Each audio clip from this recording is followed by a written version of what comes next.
بسم اللہ الرحمن الرحیم۔ خبر انا و اخواتها هو المسند بعد دخول حاصل الحروف۔ یہاں سے مصنف رحمۃ اللہ علیہ مرفوعات میں سے پانچویں چیز یعنی حروف مشبہ بالفعل کی خبر کو بیان کر رہے ہیں۔ آپ نے پڑھا ہے کہ حروف مشبہ بالفعل 6 ہیں: انا، انا، کانا، لیتا، لاکنہ اور لعلہ۔ ان کے عمل کی پوری تفصیل تو آگے انشاءاللہ حروف کی بیس میں آ جائے گی۔ یہاں مصنف رحمۃ اللہ علیہ نے خبر کے اعتبار سے ان کی تفصیل یہاں ذکر کی ہے۔ ان کی خبر چونکہ مرفوع ہوتی ہے اس لیے مرفوعات میں سے ہوگی۔ تو مصنف رحمۃ اللہ علیہ فرماتے ہیں کہ ان حروف کی خبر ان کے داخل ہونے کے بعد مسند ہوتی ہے، یعنی یہ جو خبر ہوتی ہے ان حروف کے داخل ہونے کے بعد ان کے اسم کی طرف مسند ہوتی ہے۔ هو المسند بعد دخول هذه الحروف ہے، یہ مسند ہوتی ہے ان حروف کے داخل ہونے کے بعد۔ اس میں لفظ مسند ہے، هو المسند میں لفظ مسند ہے، اس میں تمام خبریں داخل ہو جاتی ہیں، اس لیے کہ ساری خبریں مسند ہوتی ہیں۔ لیکن بعد میں جو لفظ استعمال کیا بعد دخول هذه الحروف، تو اس سے ساری کے ساری خارج ہو جائیں گی، اس لیے کہ اس سے پھر یہ خبر انہی حروف مشبہ بالفعل کی خبر کے ساتھ خاص ہو جائے گی۔ والمسند، یہ خبر مسند ہوتی ہے بعد دخول هذه الحروف، ان حروف کے داخل ہونے کے بعد۔ مثلو انا زیدن قائمن، جیسے یہ مثال ہے انا زیدن قائمن، اس میں قائمن یہ خبر ہے انا کی جو کہ مسند ہے، ان حروف کے داخل ہونے کے بعد زیدن اسم کی طرف منسوب ہوگی ہے۔ اگر یہ انا نہ ہوتا تو زیدن قائمن ہوتا اور زیدن مبتدا ہوتا، قائمن اس کی خبر ہوتی، لیکن انا کے داخل ہونے کے بعد اب اس کو خبر تو کہتے ہیں لیکن زید مبتدا کی خبر نہیں بلکہ انا کی خبر کہا جاتا ہے۔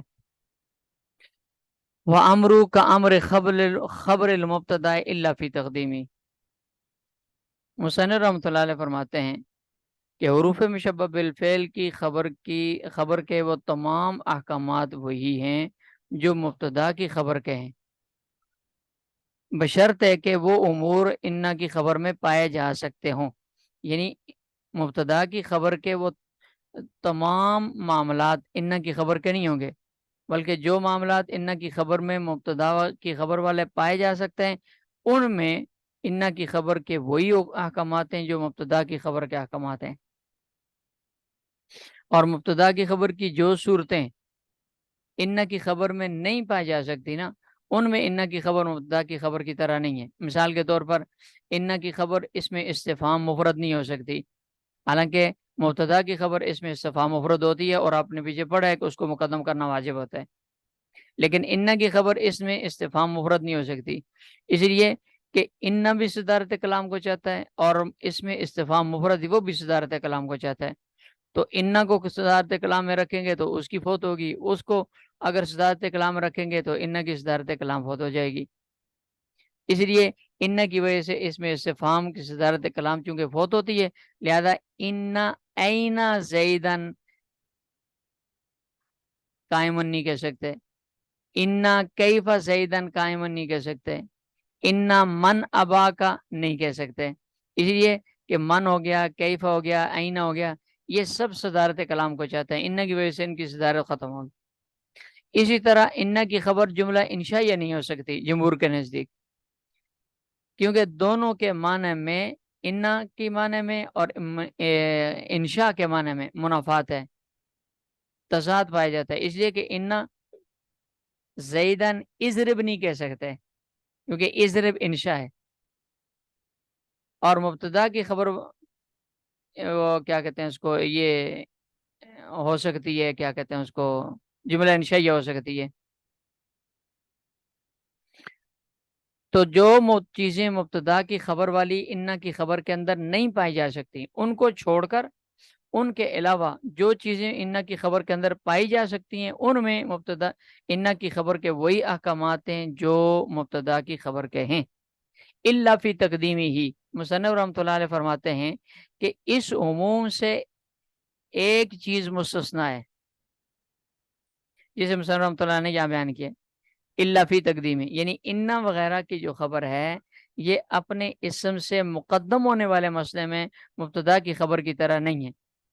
کہ انا کی خبر کو اسم سے مقدم کرنا جائز نہیں ہے، جبکہ مبتدا کی خبر کو مبتدا سے مقدم کرنا جائز ہے، بلکہ صرف جائز نہیں بلکہ بعد کا واجب بھی ہو جاتا ہے۔ لیکن انا کی خبر کو انا کے اسم سے مقدم کرنا واجب جائز نہیں ہے، واجب کیا جائز نہیں ہے، اس لیے کہ روپ مشبہ بالفعل ہے، اگرچہ فعل کی مشابہت کی وجہ سے عمل تو کرتے ہیں لیکن ان کا عمل کمزور ہے، لہذا جو ترتیب ان کے اسم اور فعل خبر کی ہے اگر ان کی وہی ترتیب معمول کے معمولوں کی رہے گی تو عمل کریں گے، اور اگر ترتیب الٹ ہوگی تو پھر یہ اپنے معمول کے اندر عمل نہیں کر سکتے۔ اور ان کے معمولوں کی ترتیب کیا ہے کہ پہلے منصوب معمول آتا ہے پھر مرفوع معمول آتا ہے، جیسے مثال کے اندر ان زیدن قائمن میں زیدن منصوب ہے وہ مقدم ہے، اور قائمن مرفوع ہے یہ مؤخر ہے۔ وہ امرو کا امر خبر المبتدا ہے، اور اس کا معاملہ مبتدا کی خبر کی طرح کا ہے، الا فی تقدیمی، سوائے تقدیم والے مسئلے کے کہ اس میں مبتدا کی خبر کی طرح نہیں ہے۔ الا اذا کان ظرفا، مصنف رحمۃ اللہ علیہ فرماتے ہیں یہ الا فی تقدیم ہی سے مستثنا ہے، یعنی انا کی خبر کو انا کے اسم سے مقدم کرنا تو جائز نہیں ہے، البتہ ایک صورت ایسی ہے کہ جس میں انا کی خبر کو انا کے اسم سے مقدم کرنا جائز ہے، اور وہ یہ ہے کہ جب انا کی خبر ظرف ہو، اسماء ظروف میں سے کوئی ہو یا جار مجرور کوئی ہو، تو یہ استثناء در استثناء ہو جائے گا۔ تو انا کی خبر اگر ظرف یا جار مجرور ہو تو اس کے اسم سے مقدم ہو سکتی ہے، لیکن اگر اس کے علاوہ پھر بہرحال وہی ہے کہ مقدم نہیں ہو سکتی اپنے اسم سے۔ بات اس کی یہ ہے کہ ظرف کے اندر دوسری چیزوں کے مقابلے میں چونکہ وسعت ہوتی ہے، جس کی وجہ سے انا کی جو کمزوری ہے رفع مشبہ بالفعل کی، وہ کمزوری کیا کہتے ہیں ظرف کی وسعت کی وجہ سے دور ہو جائے گی۔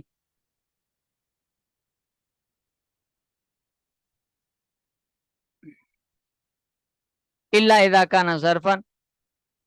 الا یہ کہ انا کی خبر ظرف ہو تو پھر اس کو اسم سے مقدم کرنا جائز ہے۔ خبر اللہ یہ اگلا دوسرا مسئلہ ہے، چھٹی چیز مرفوعات میں سے۔